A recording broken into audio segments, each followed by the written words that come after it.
Hello, I'm Valerie and I'm 50 years old. This story is going to be pretty long because it did happen throughout a couple of years, but I can tell you that my daughter and I are out of the whole toxic situation and are living much happier lives than I ever thought we'd be able to live. This story starts with me meeting my husband, Ted, through some mutual friends. We went on a couple of dates and pretty quickly fell in love. We dated for around 3 years before we got married. I was ecstatic that I got to marry him because he was genuinely like the other half of me. We completed each other in a way that I can't explain. After a year of marriage, Ted began asking me to start trying for a baby. Now, at that time, I was very much scared of giving birth. Plus, I had a lot of complications with my reproductive health, and I didn't want to jeopardize either mine or the future baby's life. But Ted was persistent, so I eventually gave in. My entire pregnancy was a trying time because of my many complications. Pregnancy became a huge pain. But Ted was very patient and caring in the first 3 months, until he began frequently traveling for work. It only got harder from then on, but Ted did make it in time for the birth of our daughter, Kendall. Ted and I lived in a pretty big, cozy apartment that was rented. We had no plans to move because we knew that we weren't stable enough to buy a house. When I was around 7 months pregnant, we had a new neighbor move into the apartment next to ours. Even though Ted was very hesitant and against us going to meet her, I felt like both of us being pregnant would lead to some connection. So I dragged Ted over to her apartment door and rang the bell. "Hello, I'm Valerie and this is my husband, Ted.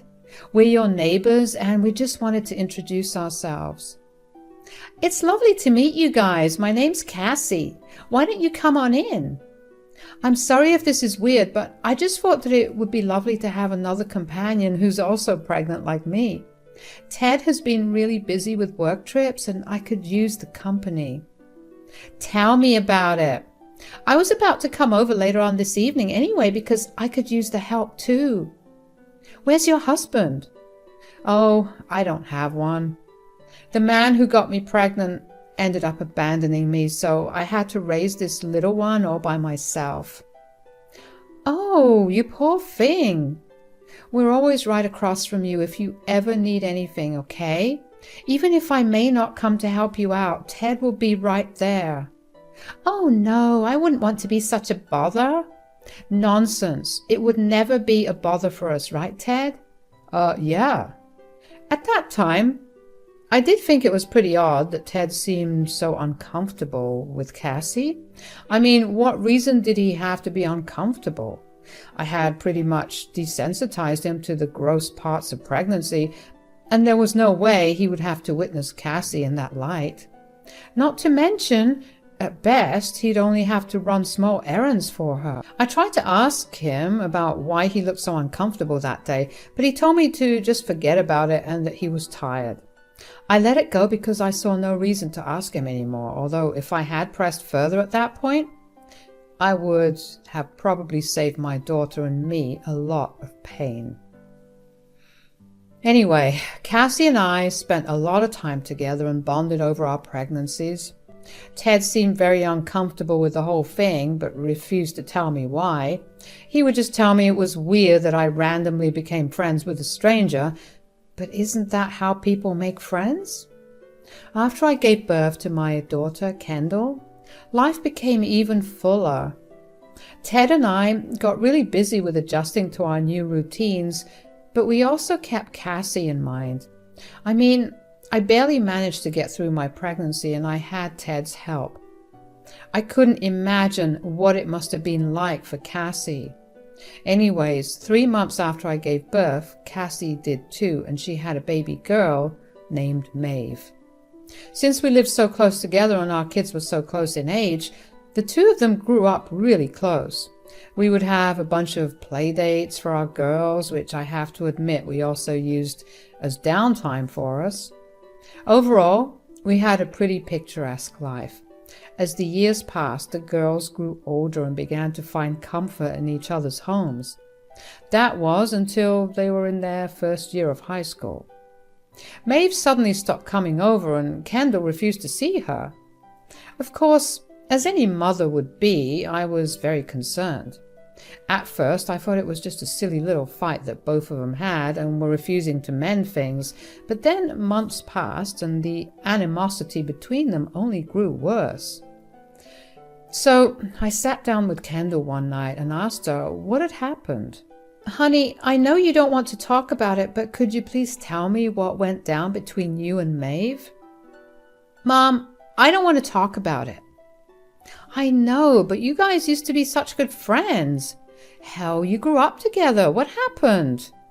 "Look, I wish I had the answer too, okay?" "Huh?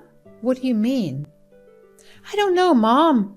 We had our summer break, and when high school started, Maeve just started ignoring me. She refused to talk to me and even began to poke fun at me with her friends." "What? Why would she do that?" "I have no idea. I tried to talk to her many times, but she would either look at me with disgust or she would mock me and make fun of me." "Oh, honey, that's horrible. Do you want me to speak to Cass?" "No, please don't. It will probably make things worse for me in school." All right. My mouth's sealed. But if Maeve ever does anything too bad, you need to promise me that you'll come tell me about it." "I promise." Curiosity was gnawing at me. I wanted to know why Maeve started behaving that way so badly, but I had no way of doing it. Besides, I did note that Cassie never approached me about the girls not hanging out anymore. In fact, she barely ever spoke to me. I realized that I never made the attempt to talk to her either. So I tried to change that, but Cassie would always be too busy to talk. Sometimes Maeve would answer the door whenever I went over, and she would look me over with disgust, and I immediately understood how Kendall must have been feeling. I tried to talk to her too, but she would just walk away from the door and call for Cassie. Eventually, we just didn't speak that much. Life carried on as if normal. In my daughter's final year of high school, I began planning out our finances to support Kendall. I didn't want her burdened by any student loans because I knew firsthand just how long it took to clear them off. Not to mention with the economy that we were in, she would have taken even longer. The stress of having to repay a loan was not something I wanted her to ever feel. That was why Ted and I planned way ahead and began saving a year before Kendall was born. We only wanted the best for her. She knew about this savings account we had for her, and she knew just how much was in it. There was enough money in it to allow her to go to an Ivy League and still have some left over for her to use however she wanted. Kendall and I were shortlisting colleges one day when I decided to have a look at the savings account we had for her. It just always brought me joy to see how we had ensured a good life for her. But when I saw the account, my heart dropped. Over 2/3 of the amount was gone from it. I tried my best not to freak out in front of Kendall, but I did ask her to go to her room because I had some things to take care of. When she left, I began fully losing my mind. Where could so much money have gone? I looked at the transaction history and saw that it had been withdrawn at an ATM. There was only one person other than me who had access to this account, and that was Ted. I didn't know why he would possibly have needed to withdraw so much money from her account, but I remember just praying really hard that he had not used it up already. I spent the rest of my day an anxious mess as I waited for Ted to come back home from work. Anyway, when Ted finally came back home, he avoided me. Dinner was awkward, and Kendall even asked me if something was wrong with Ted. I assured her that he was just tired and told her to go back to her room. When I walked into mine and Ted's rooms, he was scrolling through social media on his phone. I decided that now he could not ignore me, so he had to tell me what was going on. Okay, so you've been avoiding me, which means that you know what I want to talk about. I actually have no idea. And I haven't been avoiding you. I've just had a tiring day and I want to sleep. You can sleep in a bit, but since you don't know what I want to talk about, then let me enlighten you. Can we please not do this? We have to, because Kendall's future depends on it. I was looking at her savings account today and noticed that a large portion of it got withdrawn from an ATM. The only other person who knows the bank details is you. What did you do with the money and why did you take it out? I really don't want to talk about this. You have no way of getting out of this. If you're in some serious debt or something, you need to tell me. No, it's nothing like that. I just needed to do something out of the goodness of my heart. Goodness of your heart? You can do those things out of your own pocket. You don't steal from your daughter for that. I didn't steal from her. The money is ours until she turns 18. I also contributed to it, so I get to withdraw from it. Kendall turns 18 in 2 months. Do you even know how happy she's been because she was thinking that she could go to Harvard to study law? How could you jeopardize? When you say goodness of your heart, are you talking about Cassie and Maeve? Yes, they were struggling. I wanted to help them out. So you decided to give them our daughter's money. You could have asked me. We could have helped them out separately, and while it may not have been this big of an amount, some help is better than nothing. Look, Maeve wanted to go to a really good university that even we had no way of contributing to. I happened to meet Cassie the day before yesterday, and she was crying about how she was struggling to tell Maeve that she wouldn't be able to get what she wanted. I just felt bad, so I gave her the amount of money she wanted. What about Kendall? What are we going to tell her? She's known for years the amount of money we saved up for her. She's worked hard and studied her butt off for years just so she could go to an Ivy League. What are we going to do about that?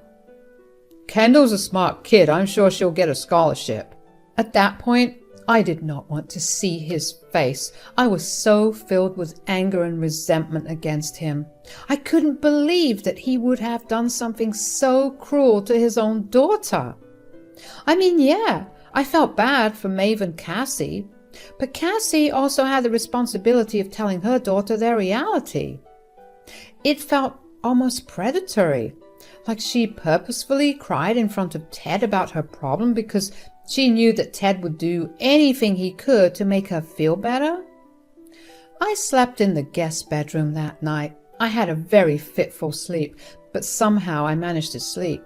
I woke up the next morning and Ted had gone to work. I decided that I should try and get the money back from Cassie. I waited until Kendall had gone off to school to go over to Cassie's place. Hey, Val, sorry, I'm in a bit of a hurry right now. I need to get to work. Oh, it's okay. I just needed to ask you something pretty small. All right, what is it? Ted lent you some money the other day, and I just wanted to ask you if you could give it back. That was a huge amount from Kendall's university savings that we had started for her before she was even conceived. Ted took it without informing me. What? Oh no, I'm so sorry that Ted did that to you. I would never have taken the money if I knew that it was Kendall's. Yeah, so could you return it? I really, really wish I could, but since Ted gave me the money, it's mine now. Not to mention, I've already used a sizable portion of it to get Maeve into her dream college. Well, just give me what's left then. No, like I said, that money is mine now.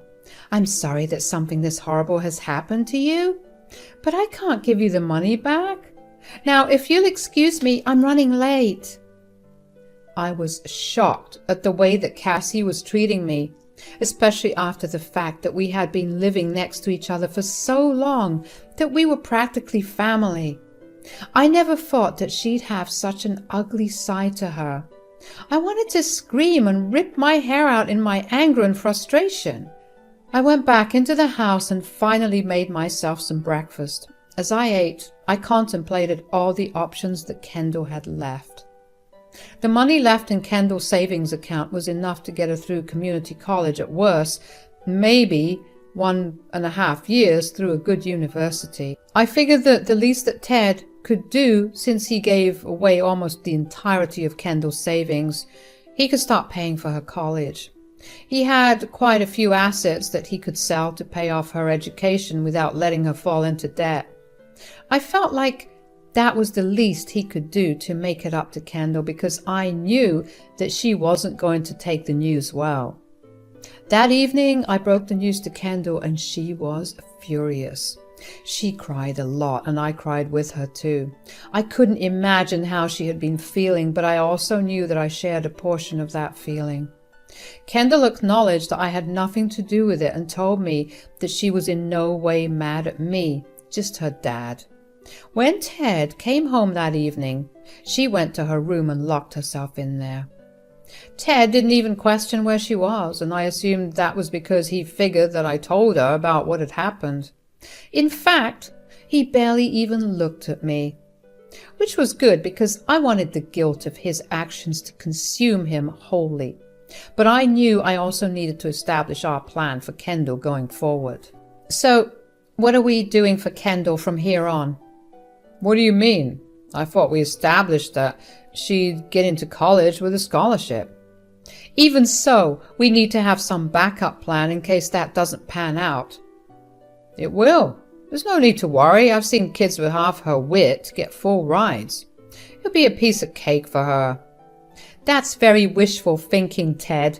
There's no way we can rely on that. I've come up with a plan for you to pay for college. Me? Well, both of us. But you have to put in more because you were the one who gave away her money. And since you believe that you contributed that much, I think it's only fair for you to pay that much more than me for Kendall's tuition. Hell no. I'm not doing any of that. Kendall can either get a full ride or she can take a loan and work it off like everyone else. How are you more sympathetic to two people who have become strangers to us than to your own family? What is wrong with you? Look, I don't care what you say, but I'm not paying a penny for Kendall's college. She can use what's left, and you can help her if you want.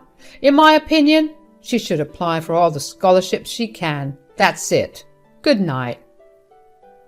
I was beyond upset and frustrated at the way Ted was behaving. How could he put someone else's daughter over ours? What was it that made us less important to him? I cried myself to sleep that night and over that week. I kept asking Ted to reach a compromise and provide for his daughter in some way at least, but he refused to budge. He even got his mother Ophelia involved in it. If there's one thing you should know about Ophelia, it's that she absolutely hates my guts. She can't stand me, and she makes it known in every way possible, from insulting me to downright physically hurting me by accident. Ophelia loved to go against everything I said and did, even if I was the right one in the situation. So, with Ophelia on his side, Ted saw no reason to give in to my demands. Kendall completely stopped talking to Ted and Ophelia. She refused to even acknowledge them, and neither of them had a problem with that. The both of us worked hard together to get her into a good college, and as luck would have it, she did end up getting a pretty good scholarship at an Ivy League. The scholarship covered about 75% of her tuition, and I could easily cover the rest for her. She would only need to work to support herself, which she was more than happy to do. Kendall always had a big passion for law, and that was what she did for the next 5 years. She rarely came home. Instead, I flew over to visit her. Life at home was unbearable, to say the least. Ophelia moved in with us and constantly tormented me. Ted and I stopped talking and lived like we were roommates. It was only a matter of time before one of us initiated a divorce.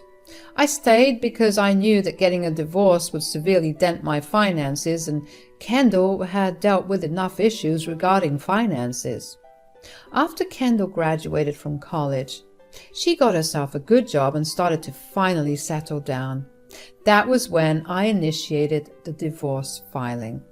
Before I handed Ted the papers, though, I wanted to save up a good amount of money so I had something to fall back on.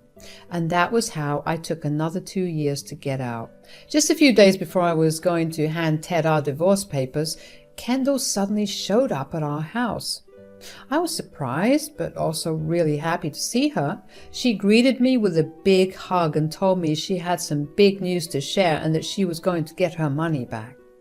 I asked her what she meant, and she just asked me to call Ted and Ophelia downstairs. Hi Kendall, what are you doing here? Nothing much, actually, except I happened to find something really interesting. Ugh, you're a disgusting lawyer. Why have you brought your filth into this house? I would shut my mouth if I was you, Grandma. That is no way to speak to your grandmother. Whatever. You guys died to me the day you stole my money, Dad. Your dad did not steal anything from you. He only helped a struggling child. But of course, you and your mother can't seem to see what goodness really is. Right. Would you call supporting your affair child over your actual child goodness? Affair child? What on earth are you talking about, Kendall? What I'm talking about is that I have 2 DNA test reports stating that Maeve is your child, Dad. What? What are you saying? Those are fake. I knew you'd say that. That's why I got 2 tests from 2 different but very acclaimed places. How did you manage to find that out? Well, Maeve and I got in contact after I graduated, and after we went drinking, she confessed everything to me. She felt horrible about how she dealt with it, so she made it up to me by agreeing to do a DNA test. I can explain. Valerie, I met a woman when I went on my first business trip when you were pregnant, and after drinking a bit too much, we slept together, and then it sort of became a habitual thing. She got pregnant and decided to move in next to us. I had no choice. No, you had a choice and you made it. I was going to do this later, but here are the divorce papers. You deserve nothing. I fully agree with Mom, which is why I'm suing you, Dad, for stealing my college fund. See you in court. I couldn't believe what my life had come to. So that was why Ted had always been so uncomfortable around Cassie and Maeve. Were all the business trips he took after Kendall was born just an excuse to live next door and raise his second family? How filthy of a man was he to go and sleep with someone else when his wife was struggling with her pregnancy back home? I was filled with pure rage, but I was also relieved that Kendall was taking proper action against Ted's misdeeds. In the trial that happened after, Maeve herself testified to Ted's involvement in her childhood and all the lies that he had spewed to keep her a secret. Apparently, he had given Kendall's money to Cassie because she threatened to out his secret to us if he didn't. She also told him that if she found out that he paid for Kendall's college, she would out him. She was jealous that my daughter was doing way better than hers, and this was her solution. The judge ruled in Kendall's favor, and Ted was ordered to pay her back, and also pay back any loan that she may have taken to fund her education. Kendall and Ted worked out a payment installment and deadline, and that was that. Kendall also helped me find another job closer to her and helped me move in. Ted signed the divorce papers without a fuss, and in just a few short days, so much changed. But all of it was for the better. I am now in a much happier place, and I'm overjoyed to see my daughter thriving and accomplishing more than I could have ever imagined. Thank you for listening.